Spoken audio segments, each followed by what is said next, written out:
This week, Donald Trump's approval ratings collapsed almost as fast as the economy. This regime is getting booed everywhere, from wrestling matches to the Olympics.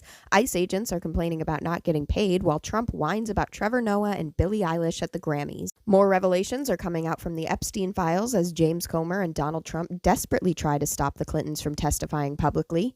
Trump continues his pattern of corruption by selling AI chips to a United Arab Emirates company that invested in his and special envoy to the Middle East, Steve Witkoff's kids' crypto company, all while Trump is threatening to stop massive construction projects unless he can have Dulles Airport named after him. He also announced this week that he will be closing the Kennedy Center. Apparently, the Melania premiere did not bring the crowds back. Trump whined about praying and satiating his ego at the National Prayer Breakfast. RFK Jr. claims the keto diet can cure schizophrenia, and Democrats continue to overperform in special elections.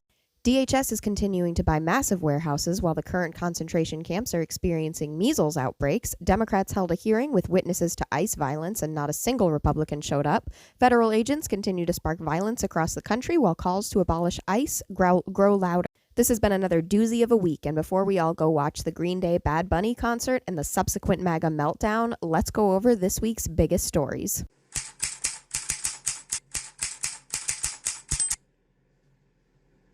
As I mentioned in my intro, the economy is not doing so hot. Apparently, U.S. job openings dropped to a 5-year low in December 2025. And layoffs in January were the highest to start a year since 2009. Apparently, U.S. employers announced 108,435 layoffs for the month, up 118% from the same period a year ago and 205% from December 2025. The total marked the highest for any January since 2009. Companies also announced just 5,306 new hires, also the lowest since January 2009, and job openings fell sharply in December to 6.5 million, to their lowest since September 2020. Yeah, job openings are just as low as they were during the height of the pandemic. That's how bad Donald Trump is at his job.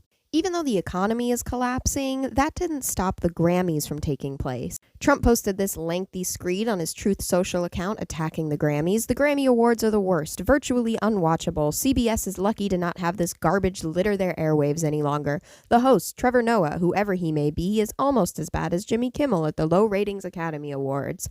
Noah said incorrectly about me that Donald Trump and Bill Clinton spent time on Epstein Island. Wrong. I can't speak for Bill, but I have never been to Epstein Island, nor anywhere close, and until tonight's false and defamatory statement have never been accused of being there, not even by the fake news media. Noah, a total loser, better get his facts straight and get them straight fast. It looks like I'll be sending my lawyers to sue this poor, pathetic, talentless dope of an MC and suing him for plenty. Ask little George Slopadopoulos and others how that all worked out. Also ask CBS. Get ready, Noah. I'm going to have some fun with you. The deranged ramblings of a lunatic who has actually never sued anybody for calling him a pedophile, so I'm interested to see how this one pans out. Speaking of Epstein, a lot more information has come out this past week from the 3 million documents that were released. To be clear, there certainly are more documents that they are hiding, and the documents that they have released all have a lot of redactions. But Donald Trump, he believes that he's been exonerated from these Epstein files, which is crazy because his name is all over it, about 38,000 times to be exact. The unredacted times it's in there. But he says that he's basically exonerated and that this is actually the Democrats' problem. I have nothing to do with Jeffrey Epstein. And in fact, if you look at the DOJ, they announced, they released 3 million pages. It's like this is all they're supposed to be doing. And frankly, the DOJ, I think, should just say, we have other things to do, because that whole thing has turned out, other than Bill Clinton and, Bill Gates and lots of people there are a lot of questions about it, but nothing on me. But it was even sort of better than that, because they found that Jeffrey Epstein and this sleazebag writer named Michael Wolff were conspiring against Donald Trump to lose the election. So Epstein was conspiring with a writer for me to lose the election. So right there, you know that I had nothing to do with this guy. But yeah, it's a terrible thing. The amount of time that's being wasted. When Epstein was alive, like 10 years ago, nobody cared about it. But they're only doing it. But now it's really hitting back on them because Bill Clinton is such a big part of it. The Democrats are pushing it. And the problem is that it's turning out to be the Democrats that were with and conspired with Epstein. So I think you're probably going to see a little pullback from them. But think of it. They were working together to try and help me lose the election. But this is the Oval Office, so I guess that didn't work out too well. Trump claims that it's only Bill Gates and Bill Clinton that are in the Epstein files, which is crazy because, as Jim McGovern points out in this tweet, this isn't some anonymous tip. This is sworn testimony under penalty of perjury from someone who said Trump threatened to kill her if she exposed Epstein's sexual abuse. And the sworn testimony says, I personally witnessed defendant Trump telling the plaintiff that she shouldn't ever say anything if she didn't want to disappear like the 12-year-old female redacted, and that he was capable of having her whole family killed. After leaving the employment of Mr. Epstein in the year 2000, I was personally threatened by Mr. Epstein that I would be killed and my family killed as well if I ever disclosed any of the physical and sexual abuse of minor females that I had personally witnessed by Mr. Epstein or any of his guests. I am coming forward to swear to the truthfulness of the physical and sexual abuse that I personally witnessed of minor females at the hands of Mr. Trump and Mr. Epstein, including the plaintiff, during the time of my employment from the years of 1990 to 2000 for Mr. Epstein. I swear to these facts under penalty of perjury, even though I fully understand that the life of myself and my family is now in grave danger. I declare under penalty of perjury that the foregoing is true and correct. And she signed her pseudonym there, Tiffany Doe. So yeah, Trump, I don't think it's going to hold up in any of your lawsuits that you are threatening against people that you weren't in the Epstein files, because that's pretty damning information right there, sir. He also put out this tweet claiming that he's innocent. Not only wasn't I friendly with Jeffrey Epstein, but based upon information that has just been released by the Department of Justice, Epstein and a sleazebag lying author named Michael Wolff conspired in order to damage me and or my presidency. So much for the radical left's hope against hope, some of whom I will be suing. Additionally, unlike so many people that like to talk trash, I never went to the infested Epstein Island, but almost all of those crooked Democrats and their donors did. Here's the thing, though, about Donald Trump and Epstein's relationship. Donald Trump didn't have to go to the island. He had his own island called Mar-a-Lago, where he was participating in sex trafficking. He was literally trafficking people, young girls, from his massage, from his spa, to go to Jeffrey Epstein's house to give him massages. He was literally trafficking girls from Mar-a-Lago to Epstein's house right down the road. And by the way, Donald Trump keeps claiming that Bill Clinton is like the only one implicated in all of this, him and Bill Gates, which is objectively untrue. A lot of people from Donald Trump's administration, including Howard Lutnick, are implicated in the Epstein/Trump files. And Bill and Hilary Clinton have both been subpoenaed by the House Oversight Committee to come testify behind closed doors, and both of them have told the Oversight Committee to kick rocks and that they would gladly come and testify if it was public. Hillary Clinton said in her statement on Elon Musk's Twitter, "For 6 months, we engaged Republicans on the Oversight Committee in good faith. We told them what we know under oath. They ignored all of it. They moved the goalposts and turned accountability into an exercise in distraction. So let's stop the games. If you want this fight, Representative James Comer, let's have it in public. You love to talk about transparency. There's nothing more transparent than a public hearing. Cameras on, we will be there." And Bill also posted his own statement. By the way, don't forget, these people are lawyers. These are Rhodes Scholars. Bill Clinton and Hillary Clinton, they know the law and they are not afraid of Republicans. Anyway, Bill says, "I have called for the full release of the Epstein files. I have provided a sworn statement of what I know, and just this week I've agreed to appear in person before the committee, but it's still not enough for Republicans on the House Oversight Committee. Now, Chairman Comer says he wants cameras, but only behind closed doors. Who benefits from this arrangement? It's not Epstein's victims who deserve justice, not the public who deserve the truth. It serves only partisan interests. And this is not fact-finding, it is pure politics. I will not sit idly as they use me as a prop in a closed-door kangaroo court by a Republican Party running scared. If they want answers, let's stop the games and do this the right way, in a public hearing where the American people can see for themselves what this is really about." And by the way, none of us are opposed to Bill Clinton testifying. He obviously has things he needs to answer for because he was named in the Epstein files. But this is not about the victims or finding justice, because if it was, they would call Donald Trump and Howard Lutnick to testify. The Republicans really shot themselves in the foot with this whole let's subpoena Bill and Hilary Clinton thing, because clearly Bill and Hillary are not afraid to testify publicly, but Donald Trump and James Comer are terrified to see them publicly testify. Comer wants it to be behind closed doors so that he can manipulate the transcript and lie and tell Fox News what they want to hear. Here he is basically whining about how it's terrible that Hillary wants to testify publicly and that doing it behind closed doors is just as transparent. All right, she wants to tell you how to do your job. You're saying no.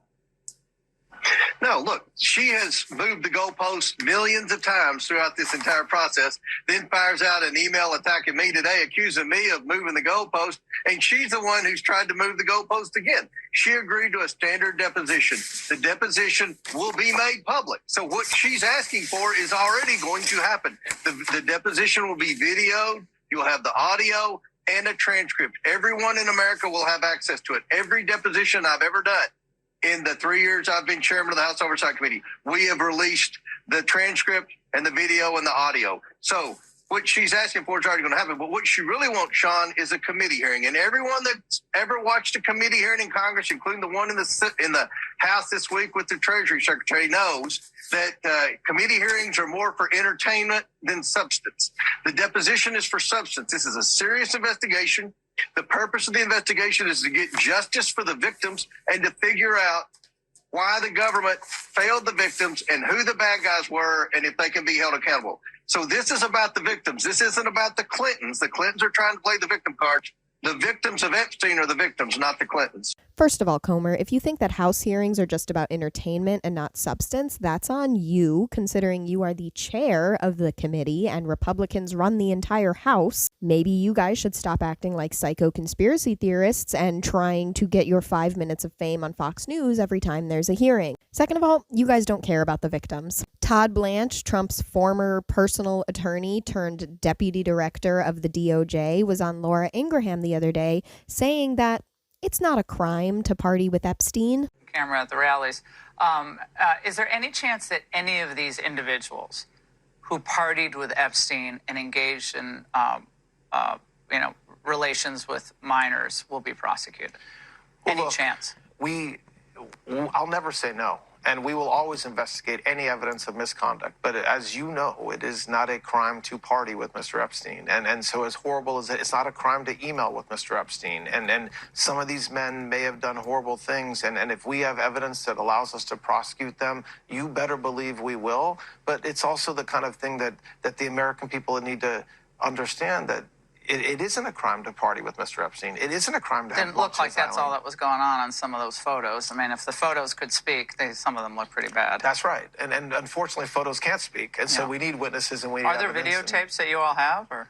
The answer is yes, by the way, to that question. They absolutely have videotapes of Epstein's crimes. This is an email exchange between somebody named Edward Aragon and I don't know who else because it's redacted from the Epstein files, but it says, Edward, this is sensitive, so it will be the first and last email depending on your discretion. You can choose to take it or trash it, but this comes from a person that has been there and seen it all as a former staffer at the Zorro. The material below was taken from Jeffrey Epstein home as my insurance in case of future litigation against Epstein. Sorry, no questions. What is damning about Jeffrey Epstein is yet to be written. Did you know somewhere in the hills outside the Zorro, 2 foreign girls were buried on orders of Jeffrey and Madam G. Madam G is Ghislaine Maxwell. Both died by strangulation during rough fetish sex. And then he has 7 different links in there to video footage of Jeffrey Epstein doing heinous, horrific things.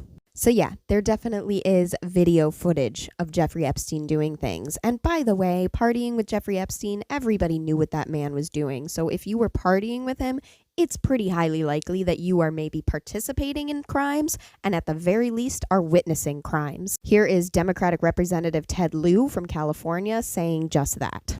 So why are Republicans so interested in Bill and Hillary Clinton? It's because they're trying to distract from the fact that Donald Trump is in the Epstein files thousands and thousands of times. In those files, there's highly disturbing allegations of Donald Trump raping children, of Donald Trump threatening to kill children. So I encourage your press to go look at these allegations And I'm highly disturbed that Deputy Attorney General Todd Blanche just got the law wrong. Yesterday, he said, essentially, that it is not a crime to party with Jeffrey Epstein. Well, that's actually not correct. If Jeffrey Epstein was human trafficking minors for these sex parties, and you show up and patronize the establishment at that party, yes, you're guilty, because patronizing is part of the law, the federal sex trafficking law. So Deputy General Todd Blanche just got that wrong, which maybe explains why they aren't investigating all these folks, including Donald Trump. He needs to read the law and investigate these people. He also needs to resign, not only for not knowing the law, but a massive, not only screw up, but the biggest privacy violation in history. They release a lot of pictures of minors unredacted, just violated the privacy of these girls. It is uncalled for what they did. The one thing that they could not do under this law was to invade the privacy of these women now, who were girls at the time, who were victims of sex trafficking.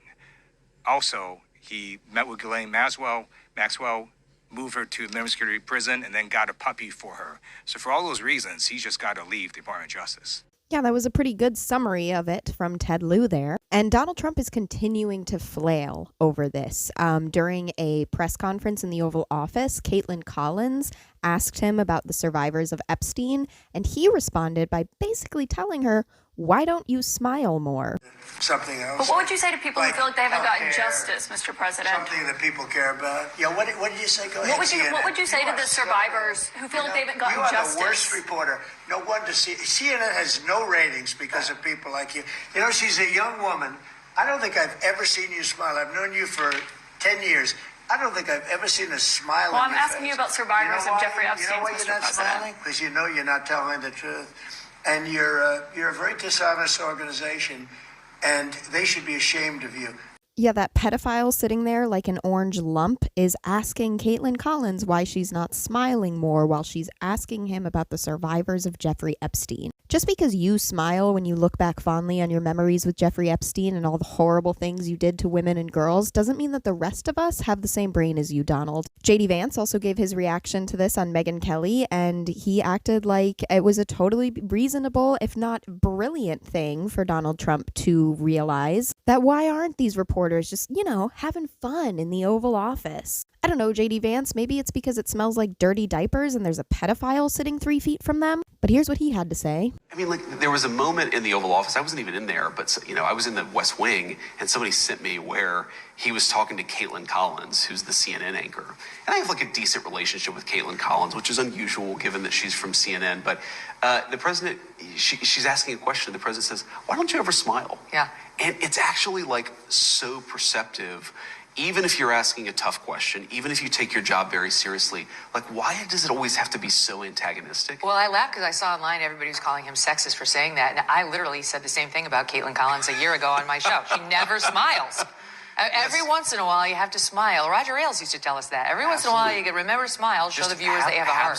I can't even get into how insane it is that Megyn Kelly is referencing Roger Ailes here and saying, yeah, Roger Ailes used to tell us to smile. Imagine comparing one of the most notorious sexual abusers to Donald Trump and doing it in a way where you're acting like it's a flattering comparison. Megyn Kelly is literally insane. She wants so hard to be part of the good old boys club that she is starving herself and begging for recognition and validation from some of the most disgusting men on the planet. And screw you, JD Vance. What a crazy and insensitive thing to say. Why aren't they having more fun while they're talking about victims of sex trafficking? He is so disgusting. No wonder him and his wife got booed at the Olympics the other day. Also, at that press conference, Donald Trump said that he thinks it's time for the country to move on from Epstein to things that people really care about. Tell me something else. No. I think it's really time for the country to get onto something else. Really. Now that nothing came out about me, other than there was a conspiracy against me, literally, by Epstein and other people. But I think it's time now for the country to maybe get onto something else. What would you say to people who feel like they haven't gotten healthcare, justice, Mr. President? something that people care about. Oh, Donald Trump, you want to move on from the Epstein files, so you don't want to talk about this one where Epstein says he's hanging out with Trump and the boys, and that's going to be fun. Or this insane picture showing a trap door in Jeffrey Epstein's house that leads into the sea. You don't want to talk about that anymore? You think the country should move on? Fine, let's move on to something different then. Let's talk about how you sold our most sensitive AI chips to the United Arab Emirates to a specific company that had previously invested into a crypto company owned by your kids and Steve Witkoff's kids. Steve Witkoff, of course, is the special envoy to the Middle East. And his kid and Donald Trump's kids own a crypto company called World Liberty Financial that got like a bunch of money invested into them from a company out of the United Arab Emirates. This is from the Wall Street Journal, who broke this story. Spy Sheikh bought secret stake in Trump company. $500 million investment for 49% of World Liberty came months after UAE won access to tightly guarded American AI chips. 4 days before Donald Trump's inauguration last year, lieutenants to an Abu Dhabi royal secretly signed a deal with the Trump family to purchase a 49% stake in their fledgling cryptocurrency venture for $500 million, according to company documents and people familiar with the matter. We could talk about that, Trump. We could talk about you selling sensitive data to the UAE for the low price of $50 million invested directly into your kid's company. Or we could talk about the fact that you are holding hostage the construction of the Gateway Hudson Tunnel, demanding that they name the Dulles Airport after you. I'll let former Transportation Secretary Pete Buttigieg explain that one. Hey, it's Pete. I want to make sure you hear about this. Today, work has stopped on America's biggest construction project in transportation. We're talking about the Gateway Tunnel that connects New York and New Jersey. It's critically important, more than 100 years old, badly damaged. And that's why when I was Secretary of Transportation, we made sure to fund the replacement and repair of these tunnels and get the construction underway. Construction finally underway on the long-delayed Gateway Hudson River Tunnel project. The project attempts to construct an entirely new tunnel without disabling the existing line. The Gateway program is considered one of, if not the most urgent infrastructure program in the country. If those tunnels became unavailable, you would feel the economic consequences as far away as the backyard of my home in Michigan and further. But today, the equipment has fallen silent. The workers are being laid off because President Trump stopped the funding for the project. Not for any valid reason. He's actually said he'll start the project again if he gets to rename Dulles Airport and Penn Station after himself. This is what happens when the President of the United States is out of control. If these tunnels fail, it will damage the entire American economy. And in the meantime, hundreds and hundreds of construction workers, people that some of them I've met, they are so hardworking, and now they don't have an income to feed their families because of the nonsense coming out of the White House. America deserves better. And any Republican elected official who's supporting the president right now should have to answer questions about whether they think this is okay. We've seen time and time again that when you raise your voice, it can change what is happening on the ground. I know there's a lot going on and a lot of abuses coming out of this administration. So this one may not have got as much attention, but it's a great opportunity to speak up about something that is clearly wrong and try to make some change.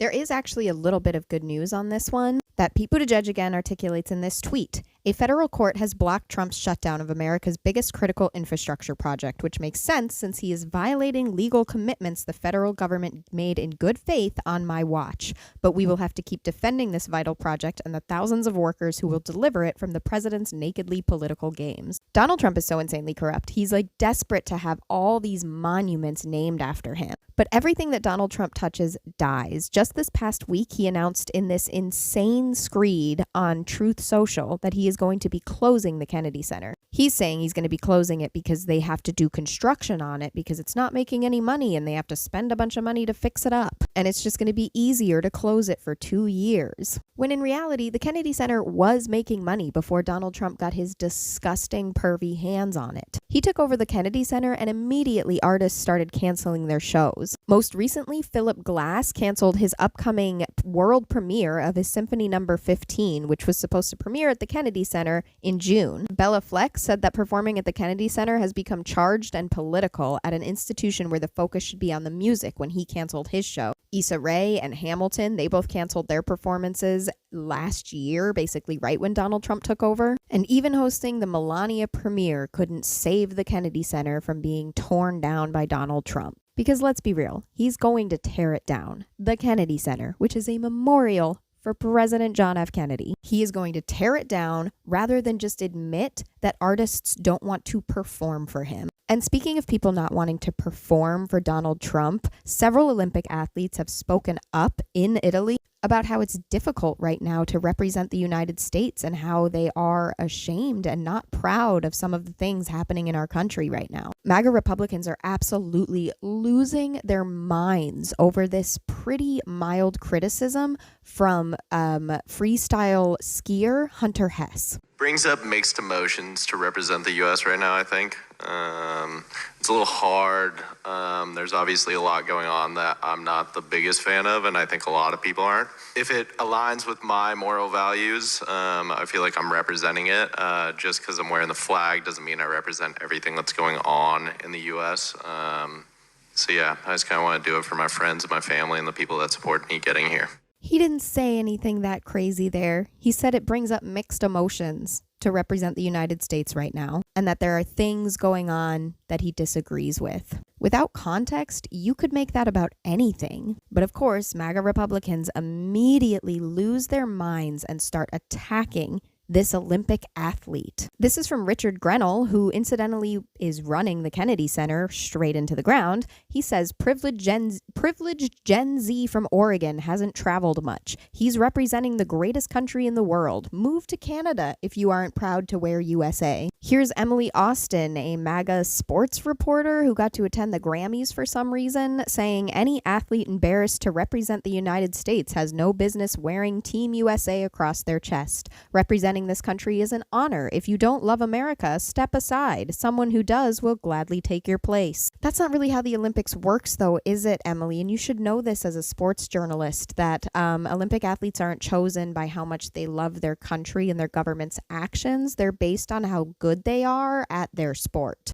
This one's from Jake Paul saying, wow, please shut the fuck up from all true Americans. If you don't want to represent this country, go live somewhere else. All MAGA Republicans do is whine. And it's not just MAGA celebrities either. Here's Byron Donalds, who is a representative from Florida, saying, you chose to wear our flag. You chose to represent our country. You chose to compete at the Olympics. If that's too hard for you, then go home. Some things are bigger than politics. You just don't get it. Another representative, Derek Van Orden, saying, if I were coaching, this bum would be on a plane to Cuba. And even Donald Trump is tweeting about it, saying U.S. Olympic skier Hunter Hess, a real loser, says he doesn't represent his country in the current Winter Olympics. If that's the case, he shouldn't have tried out for the team, and it's too bad he's on it. Very hard to root for someone like this. Make America great again. Yeah, that's the president saying that he's openly rooting against a U.S. Olympic athlete, all because the athlete said that he has mixed emotions about representing the U.S. right now. And it is really hard to be proud to be an American right now, Donald. Our government, led by you, is engaged in a cover-up of one of the biggest sex trafficking operations in human history. Our director of national intelligence is engaged in FBI raids against county elections offices. The director of human health and services is saying crazy shit like this. Dr. Pollen up at Harvard has cured schizophrenia using keto diets. There are studies right now that I saw 2 days ago where people lose their bipolar diagnosis by changing their diet. It's not only affecting our physical health, it's affecting our mental health as well. And we're asking people now, eat real food, right? Eat protein.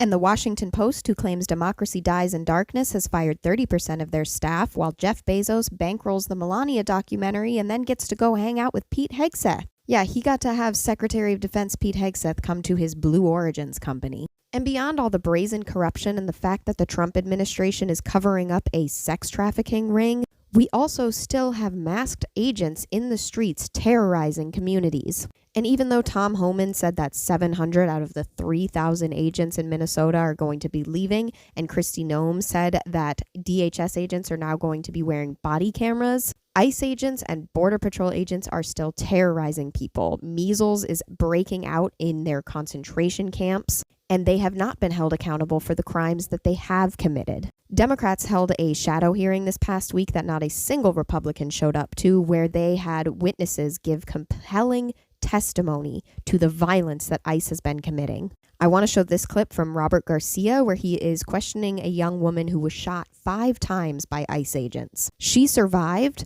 but ICE agents thought the whole thing was a big joke. Extreme content warning for this one, but we've got to pay attention. You're a teacher, is that right? Mm-hmm. Yes, correct. Have you ever been convicted of a crime? Never. But the government kept calling you a domestic terrorist even after all the baseless criminal charges against you were dismissed. Is that correct? Yes. Is it true that in the body cam footage, the CBP officer told you to, and I'm so sorry for saying this, the officer told you to, quote, do something, bitch, before he fired? Yes. It's disgusting, shameful, and it gets worse. Ms. Martinez, these are images of texts sent by the agent who shot you. They're actually disturbing to read, but I think it's important for the public to see this. The agent linked an article about your shooting and texted, read it, 5 shots, 7 holes. I fired 5 rounds and she had 7 holes. Put that in your book, boys. Oh, well, it is what it is. Shit happens. This is someone that works for the United States government. Now, he was talking about you, and it's our understanding that he was actually bragging about his aim shooting an unarmed American citizen. Is that right? Correct. They're actively working to deny you justice to an American citizen who's been shot and almost murdered. I'm so sorry. They joked about her being shot 5 times and how she now has 7 holes. And he's absolutely right. They are engaged in a cover-up of the crimes they committed against her. And not just her. Every single person that they have interacted with violently, they are covering up the crimes.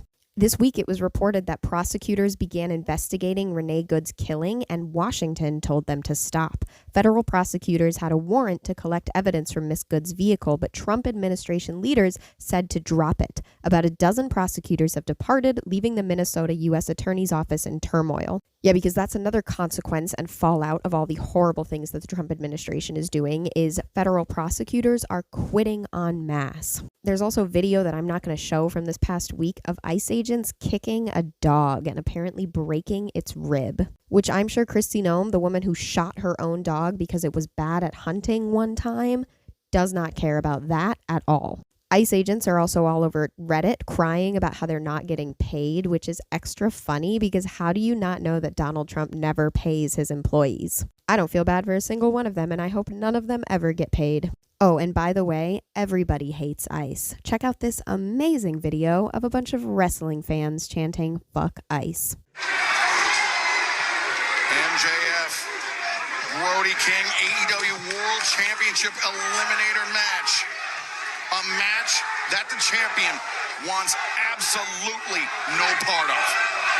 Now the face in the eyes of the champion.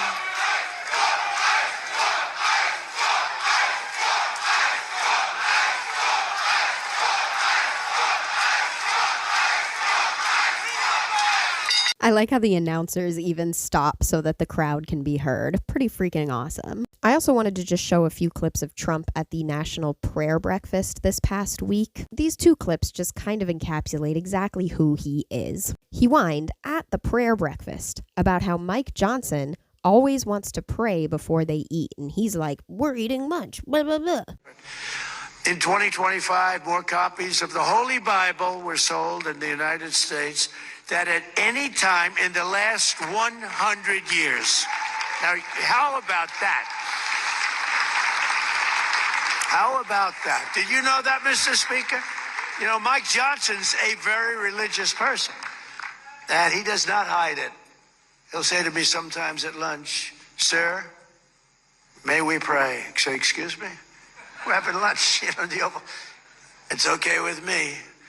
But he's a very religious person, and he is popular, and he's doing an unbelievable job. So I think God is watching over you. God is watching over him. I don't know about me, so I hang around with him because I feel I'm protected a little bit. Absolutely insane that people are applauding that as he's saying, I don't know about me, that's why I hang around with Mike Johnson, so I'm protected. Because again, for the 100th time, Donald Trump is admitting that he knows he's not getting into heaven. He also rambled at this prayer breakfast that he needs to win the election for his ego. Really smart guy. If I ever get this thing, I got to get it. It wasn't easy, you know. They rigged the second election. I had to win it. Had to win it. I needed it for my own ego. I would have had a bad ego for the rest of my life. Now I really have a big ego. Beating these lunatics was incredible, right? What a great feeling. Winning every swing state, winning the popular vote. The first time, you know, they said I didn't win the popular vote. I did. But they said. So they'd always say, would always thought they'd introduce me.